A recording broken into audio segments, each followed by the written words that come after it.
como viram no quadrinho anterior, leia no quadrinho anterior, estamos então no final do ciclo de Eliseu, quando então termina toda essa dinastia de Eliseu, termina toda a dinastia de Omri, que fundou a Samaria, depois Acabe, Jezabel, né? Jezabel consegue ela unificar em torno dela Israel e Judá, porque tem o filho reinando em Israel e a filha sendo esposa do rei de Judá e possivelmente mãe de seus futuros sucessores. Mas Jeú, então ungido por Eliseu, um javista, representante do povo, né, que era explorado, massacrado pelo Baal patrão de Jezabel, né, e Acabe, então, principalmente depois de Jezabel, porque Acabe já tinha morrido, né, ele consegue então eliminar a família de Jezabel, né, inclusive ferindo de morte o rei de Judá, que estava em Israel visitando a sogra lá, né? E aí então a Thalia, quando vê que o marido morre e ela não tem filhos, ela então elimina todo o resto dos filhos do marido dela, salvo uma criança que se salva. E aí ela fica rainha, mulher, por 6 anos, a única rainha na história de Israel, que chegou por um golpe de Estado, mas muitos outros reis chegaram por esse golpe.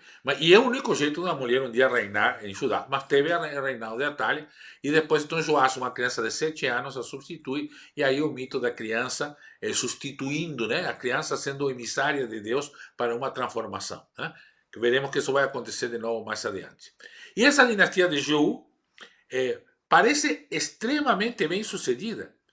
Jeú reina durante 28 anos, né? 28 anos de reinado. Né? E depois consegue que um filho reine por 17, outro por 16 anos. E aí chega, então, quer dizer, o neto, o bisneto, o filho, o neto e o bisneto, Jeroboão II, vai reinar por 41 anos. Isso significa que deu certo a monarquia? A obra historiográfica deuteronomística, escrita no exílio, mostra que não deu certo a monarquia. A pergunta é por que não deu certo. Então, neste caso, parecia que estava dando certo. O problema é que quanto mais certo dava, mais ela se afastava do Deus libertador, que deu direito aos pobres, que defendia a justiça, e mais se aproximava das divindades monárquicas, que justificavam a injustiça, a exploração das pessoas pobres, etc. Então, e isto foi acontecendo. Cada reinado ele vai mostrando como vai progressivamente avançando para maior injustiça, para o esquecimento de aquilo pelo qual Jeú, que deu origem a essa dinastia, lutou contra Jezabel, Acabe e contra toda a dinastia anterior de Omri. Então, se esquece e se avança para a injustiça. E Jeroboão II, então, consegue levar isto à sua máxima potência. Então, disse que era muito amarga a miséria em Israel. Tá? Há diversas traduções. Aqui na Jerusalém não aparece muito bem esta frase. Né? Estamos no segundo livro dos Reis, capítulo 14, a partir do versículo 23, que é o reinado de Jeroboão II. Tá? E, então, no segundo livro dos Reis, capítulo 14, no versículo 25, 26, dice, pues Yahvé viu a amaríssima, ou, né, amaríssima aflição, né? Aqui, amaríssima, dice, a rebelde, né? Rebelde aflição de Israel. E não havia mais nem prisioneiro nem livre. Não havia quem socorresse Israel. Então, uma miséria muito amarga em Israel. E a arqueologia, pior que confirmou. Né?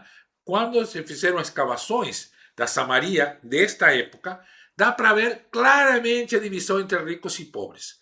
Os ricos muito ricos, com marfim, grandes construções, e o resto do povo vivendo com quase nada, em instalações muito precárias. Né? Essa divisão que nós vemos na favela né, no Rio de Janeiro se vê bem claro isso, né? Mas também aqui nas vilas, né? Bairros ricos, né? Hoje temos os condomínios, né? Que são verdadeiros palácios, né? Do bem-estar de uma classe média ou média alta, de uma média alta, diria eu, né? Ou alta, né? Em contraposição com as vilas, os lugares onde a pessoa vive sem esgoto, sem nada, né? Convivem com a violência o tempo inteiro, violência promovida pela injustiça que torna os ricos mais ricos, e assim então foi a sociedade de Jeroboão II, e vamos ter dois profetas depois fora da obra historiográfica, nos livros proféticos, que vão se dedicar a falar deste período de tão violento e tão injusto que foi o reinado de Jeroboão II. O profeta Amós e o profeta Oseias. Né? Depois falaremos dele quando chegue o momento. Né? Então, a dinastia de Jeú não deu certo, porque com o tempo, o que diz a obra historiográfica deuteronomística? Ou seja, pode que um rei que outro seja bom. Pode. Né? Principalmente esses que lutaram contra a injustiça e se tornaram rei através da luta contra a injustiça. Mas, com o tempo, vai degringolar para a injustiça, porque a monarquia é assim. Ela entrega a riqueza para os ricos e a miséria para as pessoas pobres. Ela promove a injustiça e promove, portanto, o abandono de Javé, do Deus libertador do Egito, que não ficou do lado de Faraó, ficou do lado das pessoas escravizadas. Então, esta é a lição que constantemente estão nos dizendo, embora ele diga que permaneceram no pecado de Jeroboão, filho de Nabate, que é o santuário de Betel e Dan. Aliás, essa é outra coisa bem interessante, né? Jeú sendo um javista ferrenho, lutando contra Baal, né? E seus profetas de Baal, que promoviam o poder absoluto da monarquia, né? Através de Jezabel, que trouxe essa ideologia da Fenícia, né? Para Israel. Não derrubou os santuários de Betel, o becerro de ouro de Betel, nem o becerro de ouro de Dan. Porque ele entendia que isto não significava esse Baal da exploração. Este era o Baal da natureza.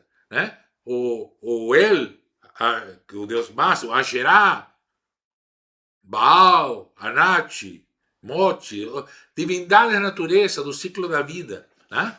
Que não atentavam em nada, que também libertavam o povo do Egito junto com Javé. Né? Então, Jeú não derrubou esses altares. E esse é o pessoal de Judá que está escrevendo esta história. Por isso, cada vez diz, há tantos anos do reinado do rei de Judá, porque eles sempre partem da base de Judá. Né? O ponto de vista deles é de Judá. Né? Então, não perdoam esse pecado de ter esses santuários de Betel e de Dan, o tempo todo. Mas aqui o problema não era o santuário de Betel e Dan, era a extrema injustiça. Então, mesmo a monarquia parecendo que ia dar certo, indo até uma quarta geração, ao contrário, em vez de se tornar mais justa, ela vai se tornando progressivamente mais injusta. Né? E, portanto, se afastando mais deste Javé, que é um Deus das pessoas pobres, oprimidas, exploradas, escravizadas. Né?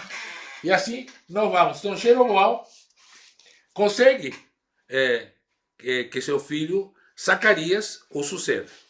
Só que Zacarias vai ficar só 6 meses. 6 meses. O que acontece? Então, não conseguiram fazer uma revolta contra Jeroboão, porque já estava extremamente bem. E criou uma fama, né, de ter dado riquezas e tal. Mas quando o filho vai tomar o trono, possivelmente outro criado também nesse ambiente, assim, sem muita noção, faz o povo, com o tal de Selum, faz uma revolta e consegue tomar o trono. Né? Então, estamos no capítulo 15, segundo livro dos Reis, capítulo 15, versículo 10. Selum, filho de Jabes, fez uma conspiração contra ele, feriu mortalmente Sheblaam e tornou-se rei em seu lugar. Tá? Aí Selum, então agora no versículo 13 do capítulo 15, Selum, filho de Jabes, tornou-se rei no 39º ano de Ocosias, rei de Osias, rei de Judá. Né? Mas aí Manaém, um tal de Manaém, filho de Gade, partiu de Tirsa e entrou em Samaria e ali matou Selum. Então, um contragolpe militar. Porque lembra que Tirsa, que foi a primeira capital do Reino do Norte, era o quartel dos carros de guerra, da arma mais letal e dos militares mais melhor preparados de todo o exército. Então, o que acontece? Há uma revolta popular, tomam o trono, o povo toma o trono, como fez Jeú, como fez Jeroboão, antes aí, né? Mas os ricos dizem, opa, agora o que vai acontecer com a gente? Então, mandam os militares, a elite dos seus militares, retomar o trono. E Manahem, então, é a pessoa que vai fazer isto em nome das elites, de novo, para trazer, de novo, não perder o controle sobre o povo que estava, vivia na miséria. Né? E ele vai conseguir se firmar. E diz assim, ó, veja como termina essa narrativa. Estamos no segundo livro dos Reis, capítulo 15, versículo 16. Manahem devastou Tafua, matando todos os que lá estavam. Certamente Tafua era o lugar onde o povo, né, era o símbolo da luta popular. Né? E seu território desde Tirsa, porque não lhe tinham aberto as portas. Claro, não quiseram, né? O povo disse, não, vamos resistir. Arrasou a cidade e rasgou o ventre de todas as mulheres grávidas. Então, um terror, né? Botou o terror, matando as mulheres grávidas e viram, ó, se vocês continuam querendo se revoltar contra o rei, contra as elites, contra os ricos, isso que vai acontecer com vocês. Né?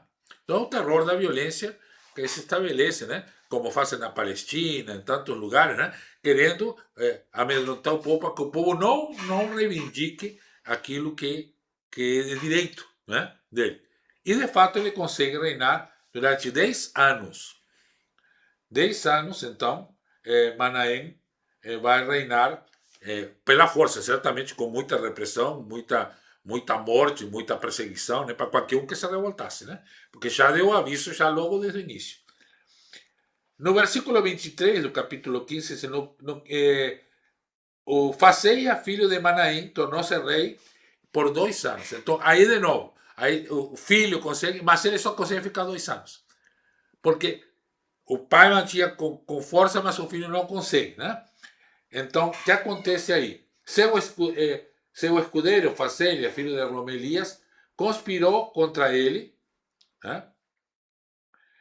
Então, outro Faseia, né? É Faceias, o filho de Manahem, e Faseia, o cara que quase xará, né?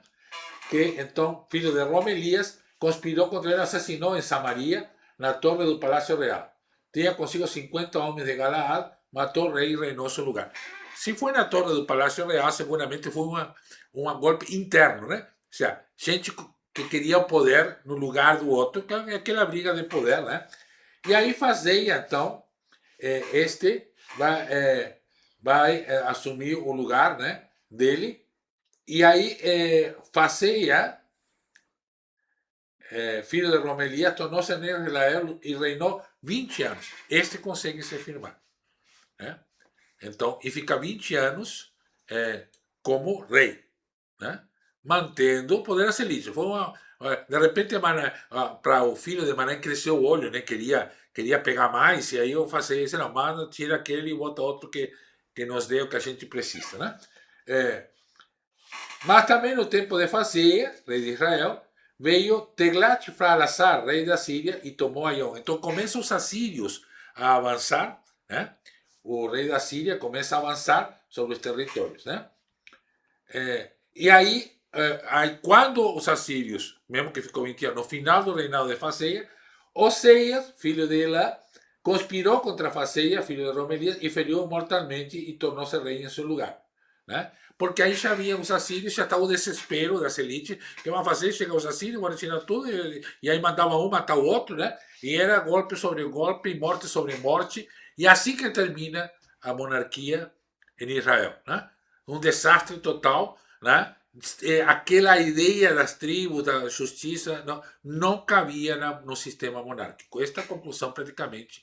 E, portanto, a fé em Javé também não cabia nesse sistema. Né? E aí, então, o Oseias termina, né? E cai, no reinado de Oseias cai a Samaria, em 721. A Samaria, então, é tomada pelos assírios e completamente destruída, e as elites mandadas para Nínive. Depois temos um profeta que vai ser descendente do pessoal de Nínive, o Naum. Depois vamos ver sobre isso. Então, aí as tribos do norte acabam completamente, né? E nascem os chamados samaritanos, né? Então, no segundo livro do Rei, capítulo 17, versículo 24, é a explicação de Judá de por que ele não gosta dos samaritanos. Porque acham os samaritanos um povo ruim. Né? E era porque era misturado, né? Claro, o Reino do Norte já era um reino que a fé era mais ampla, mais aberta, né? Mas não foi isso que acabou com eles. O que acabou com eles foi a monarquia, que promoveu a injustiça e eles não conseguiram evitar porque a monarquia promovia isso, né? Mas aí também tinha muitos deuses e tal, então isso. E aí a samaritanos sempre as pessoas samaritanas são vistas como aquelas que misturam tudo que é religião, que não são fiéis a nada, e aí cria todo um preconceito, né, étnico-racial contra os samaritanos, né, que nós veremos muito fortemente no Segundo Testamento, né, quando se fala várias vezes dos samaritanos, e Jesus sempre colocando os samaritanos como bons exemplos. Né? Os samaritanos, então, Jesus resgata a ideia dos samaritanos como pessoas que têm uma fé sincera. Né? Diferente, né, do pessoal de Jerusalém, que se achava o máximo e era extremamente hipócrita. Né? Mas então aí, aqui a questão do samaritano, que depois vai voltar mais adiante com a época persa. E aí, acho que aí, aqui já está falando dos samaritanos, que já havia uma divisão, ou seja, não eram considerados mais o povo de Israel, mas os samaritanos, uma mistura, né? Digamos assim, num preconceito total, né, contra os samaritanos, mas depois esse preconceito vai aumentar e depois a gente vai falar mais adiante. Mas está aqui a origem, então, dos samaritanos, tá? E aí, então, acaba o Reino do Norte, os assírios, então, já estão chegando, o Império Assírio tomando tudo, e chega perto de Jerusalém, porque tomando Samaria estava logo ali em Jerusalém. E aí, vai cair Jerusalém também? Bom, vai ter profetas que dizem que sim, né? Então, Amós e Oséias vão dizer que, da mesma forma como caiu a Samaria, cairá Jerusalém. Tá? Mas o pessoal de Jerusalém não acreditava, disse, não, aqui, primeiro, nós não somos que nem, não fizemos becerro de ouro. Nós não fizemos, não éramos, não misturávamos nossa fé, que era mentira, misturavam-se a fé com tudo que coisa. Só não fizeram becerro de ouro, essa é a única verdade que tinha. Né? Então, e aqui temos a casa de Deus, o templo. Então, Deus nunca vai deixar que aconteça isso com Jerusalém, com Judá. Né? E aí, então, eles. Aí vai vindo, né? E temos o reinado de Ezequias, que ele, então, tenta fazer uma reforma religiosa. Ezequias, estamos no segundo livro do Rei, capítulo 18. Tá? E tenta fazer uma reforma religiosa para que garantir a fidelidade a Yahvé. Bom, vamos nos agarrar de Yahvé, porque assim, então, vamos ficar livres do ataque dos assírios. Né? É a única saída que temos, agarrar de Yahvé. Né? Só que Ezequias comete vários erros, e aqui vai aparecer, na obra historiográfica deuteronomística, o trabalho do profeta Isaías, né, que chamaremos de Isaías histórico, depois nós vamos ver quando vejamos o profeta. Né? Então, esse Isaías vai lá falar com Ezequias dizendo que, porque Ezequias queria fazer aliança com os babilônicos, porque lá na Mesopotâmia está Iraque e Irã, hoje, tá? E Iraque e os persas de Iraque e os babilônicos de Irã eram inimigos, mesmo da mesma área, não se entendia. Tá? Então, os inimigos dos assírios eram os babilônicos. Tá? E então, o que pretende Ezequias? Fazer aliança com os babilônicos para se livrar dos assírios. E fazer aliança com os egípcios, porque Egito também estava preocupado com o avanço dos assírios. E lembra que Egito sempre defendeu o Egito. O Egito não queria se expandir para se tornar um império que dominasse o mundo todo, como os mesopotâmicos queriam, né? Ou assírios e babilônicos e persas, né? Queriam, né? Ele queria simplesmente defender o Egito, que para eles o Egito era um paraíso, não precisavam nenhum outro lugar. Só precisavam defender aquele lugar para que ninguém chegasse lá. E para isso, o pessoal lá de Israel, Palestina, Judá, era a primeira barreira. Então, eles sempre ofereciam um acordo dizendo: olha, se vocês não defenderem dos invasores, nós defendemos vocês. Só que era mentira. a defesa contra os invasores era só para ganhar tempo para o Egito chegar e evitar que eles chegassem no Egito. Mas não tinha nenhum compromisso com defender ninguém.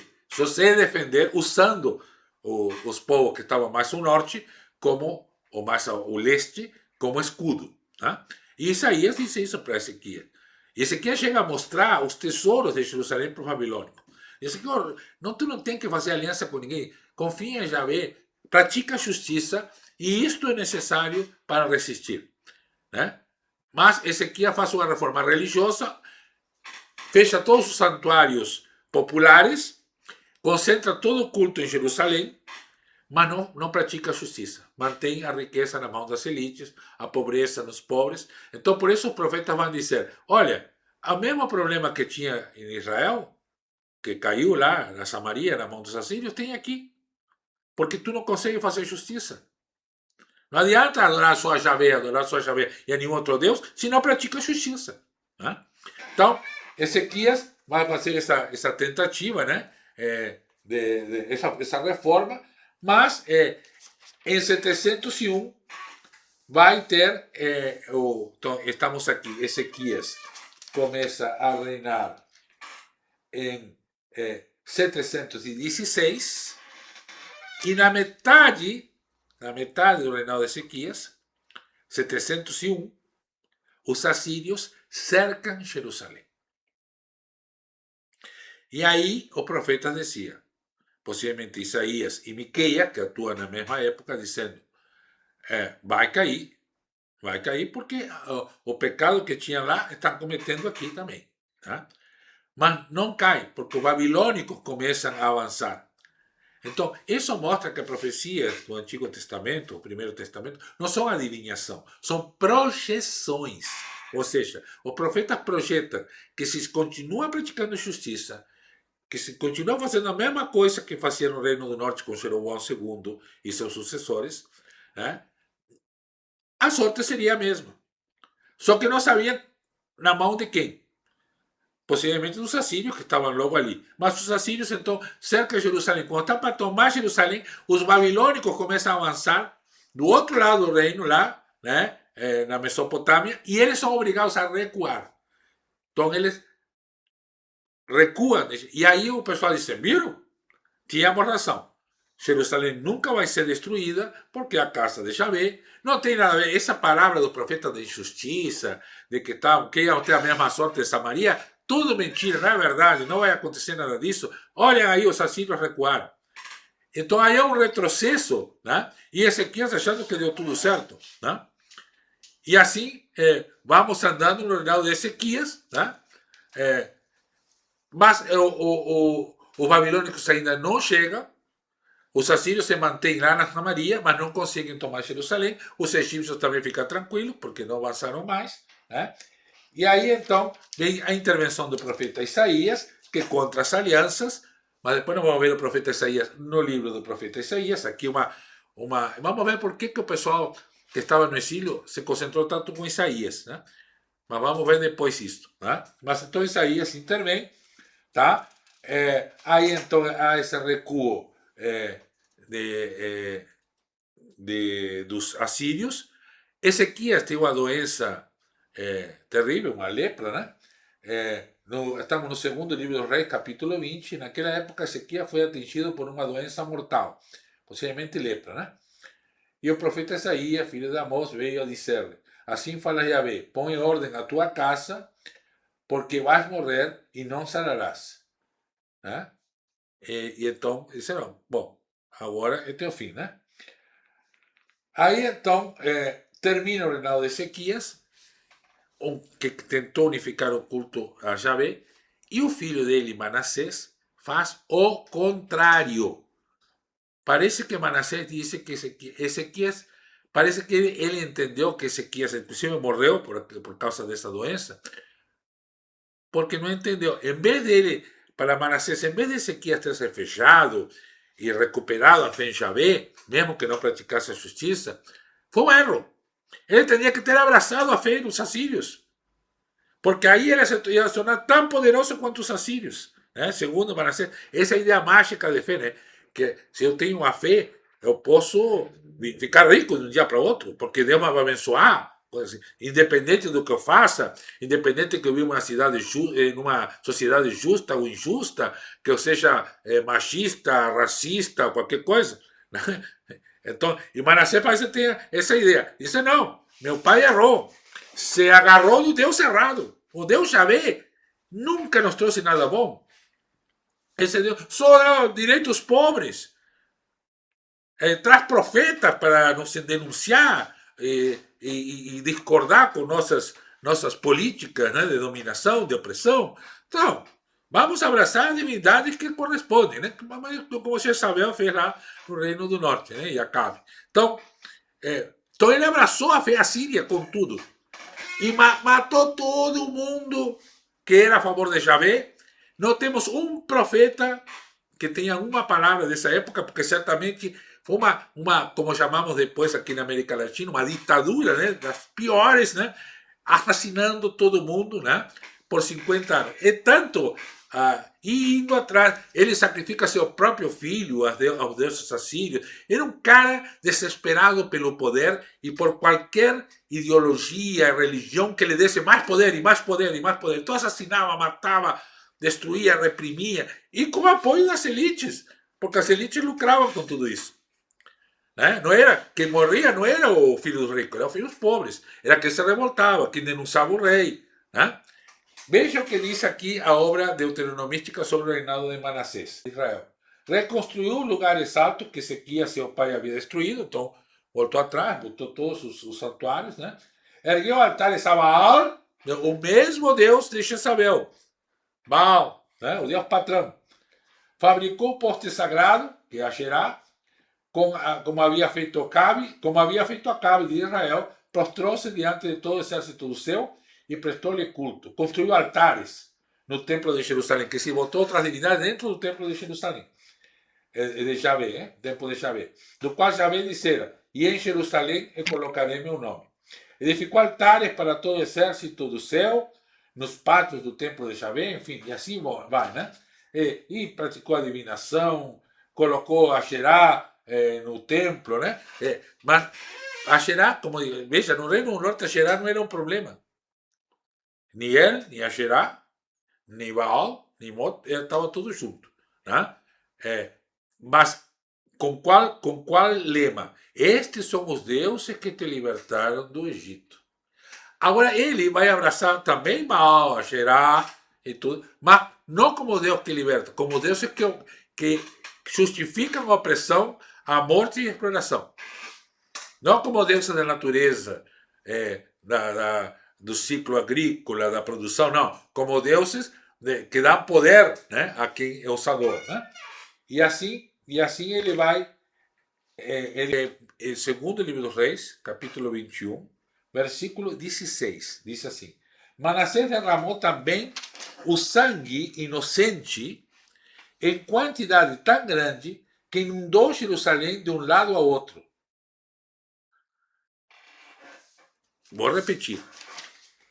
Manassés derramou também o sangue de inocente em quantidade tão grande que inundou Jerusalém de um lado ao outro. Sim, matava todo mundo. Qualquer um que ele suspeitasse que fosse uma ameaça, matar. Né? Gente inocente. Né? Ou seja, que ele imaginava que fosse uma ameaça, mandava matar. Era tinha uma compulsão pelo poder a todo custo, pelo poder concentrado nele e na elite que o sustentava. E o pior é que ele conseguiu reinar muito tempo. Né? Manassés tinha 12 anos quando começou a reinar, que sim, praticamente não pode reinar depois, né? E reinou 55 anos. Foi um horror. Então, aí a injustiça imposta pela morte, pelo assassinato, né, de opositores, né, e pelo culto aberto a todas as divindades que davam poder aos ricos e poderosos. E não abandono completo de Javé, o Deus que dava poder às pessoas pobres, que estavam do lado das escravizadas. De novo, esta. Então veja, em Judá não acontece nada diferente do que aconteceu em Israel. Os becerros de ouro não era a questão. A questão era a justiça, a fidelidade a Yahvé na justiça ou não. Tá? E aí então, depois vem Amon, né? Que é filho de Manassés. Amon tinha 22 anos quando começou a reinar, aqui no 21, 19. E reinou 2 anos. Então ganhou um golpe de Estado contra Amon. Muito parecido com o que aconteceu com o Dema com Jeroboão II, o bisneto de Jeú. Bom, ele também reina 41 anos, estabelece uma injustiça total, que parece que Manassés foi pior ainda que Jeroboão II, né? Com mais assassinato. Né? E aí, como não consegue dar um golpe contra o próprio rei, quando o filho assume, antes que ele se estabeleça, dá um golpe. Né? No caso de Zacarias foi 6 meses. Aqui, 2 anos depois, então, há um golpe contra Amon, filho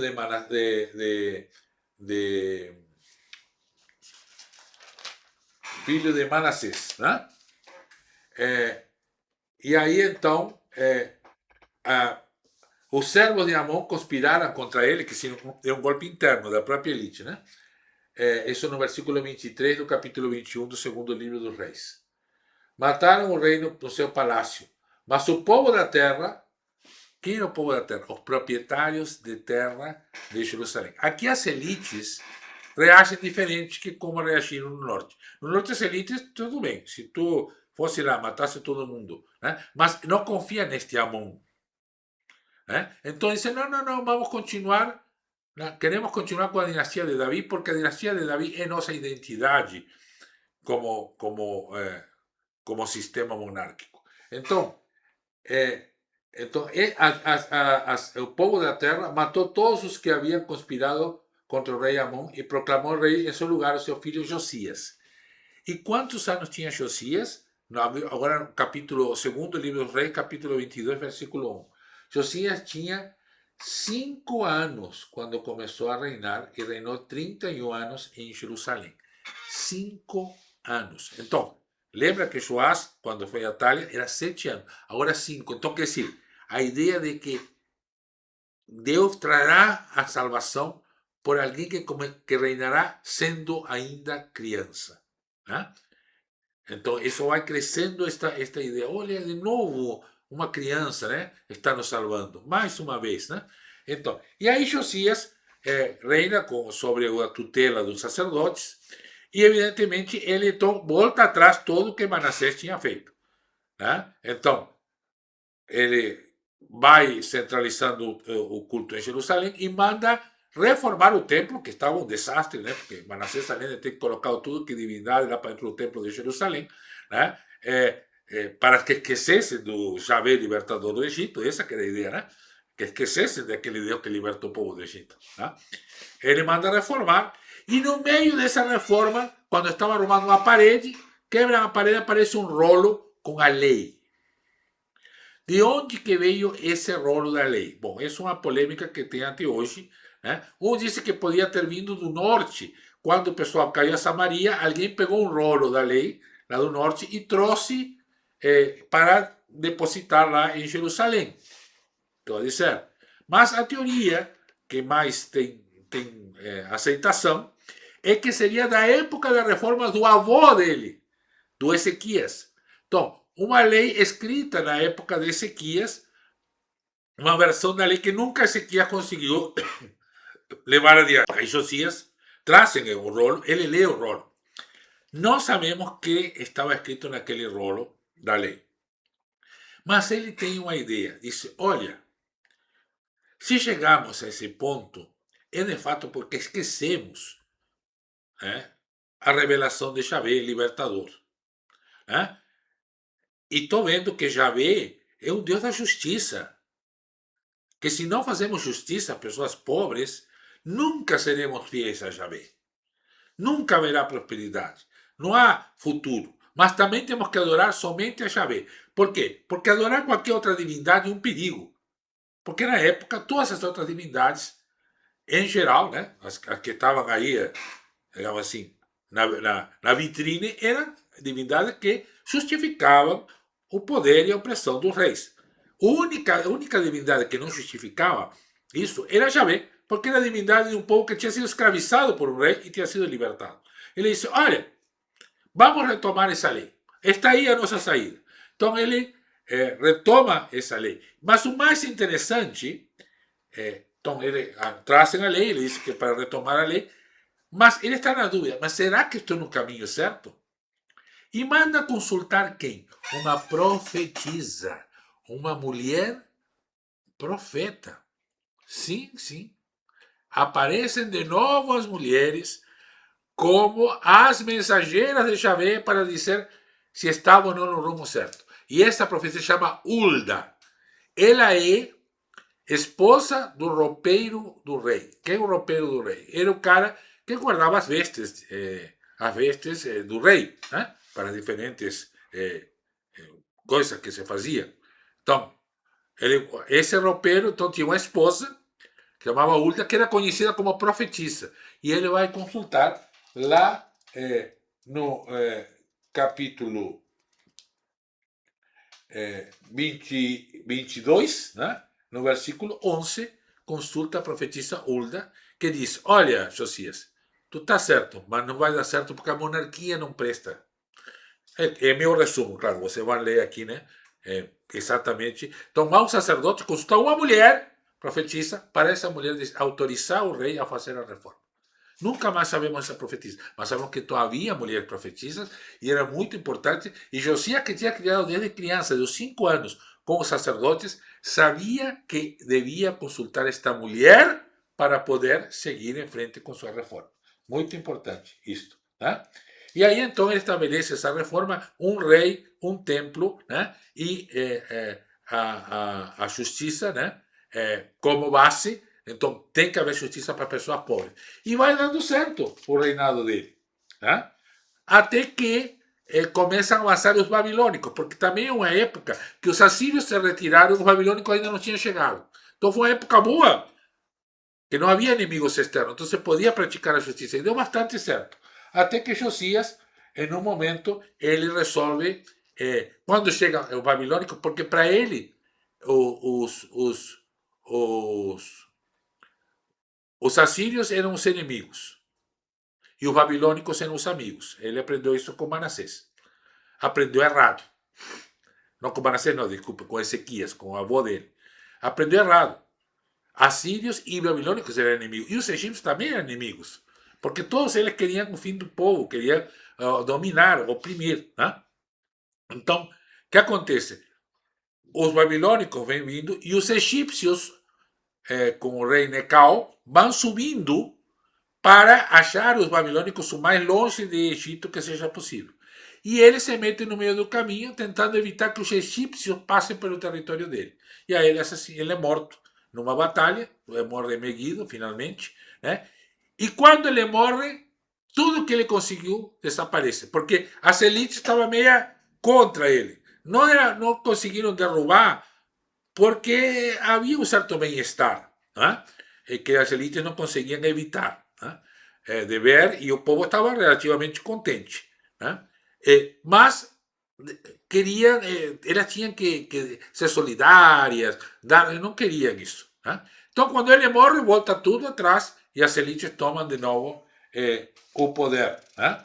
Então, e aí entramos no final de Jerusalém com o rei Joacás, né?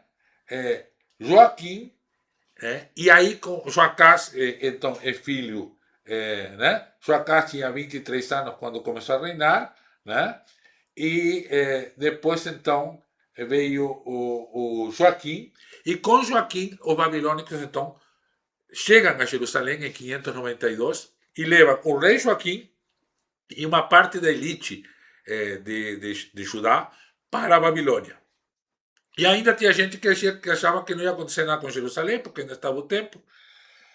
Aí tem Sedecias, que começa a reinar, colocado como governador pelos assírios, e ele também se revolta contra os assírios, porque acha que nada vai acontecer porque tem a casa de Israel. E em 587, então, é destruído completamente o templo de Jerusalém, né? E não sobra nada, e o povo fica até se lamentando. Tem o livro de Lamentações depois sobre isso, né? De que ficou tudo destruído, né? Embora os assírios praticaram a reforma agrária, ou seja, o povo pobre ficou com as terras dos ricos que foram exilados, né? Mas tinha perdido a sua identidade como povo. O pessoal do exílio estava mal lá, tinha virado escravo, né, que era da elite, e os pobres estavam como ovelhas sem pastor. Aí vai chegar o profeta Jeremias depois para dar um jeito na coisa. Né? Então, como aconteceu? Vou ler aqui no capítulo 25 do livro dos Reis, né? Versículo 25. No sétimo mês, Ismael, filho de Natanias, filho de Elisama, que era da linhagem real, veio com 10 homens e matou Godolias. Então acaba matando aquele governador que os assírios colocaram. E então todo o povo, desde o maior até o menor, como também os chefes das tropas, partiram e foram para o Egito. Então, a elite que sobrou se exilou no Egito. Então temos o povo exilado na Babilônia, quando começa o exílio, que é o que vai escrever a obra historiográfica deuteronomística. O povo que ficou, que o profeta Jeremias vai falar desse povo depois, e o povo que foi exilado para o Egito, né? Que também o profeta Jeremias vai se referir a eles. Com isso terminamos a obra historiográfica deuteronomística, o segundo livro dos Reis, e vamos retomar depois com outra obra historiográfica, a obra historiográfica cronística. Nos vemos na próxima conversa sobre a Bíblia.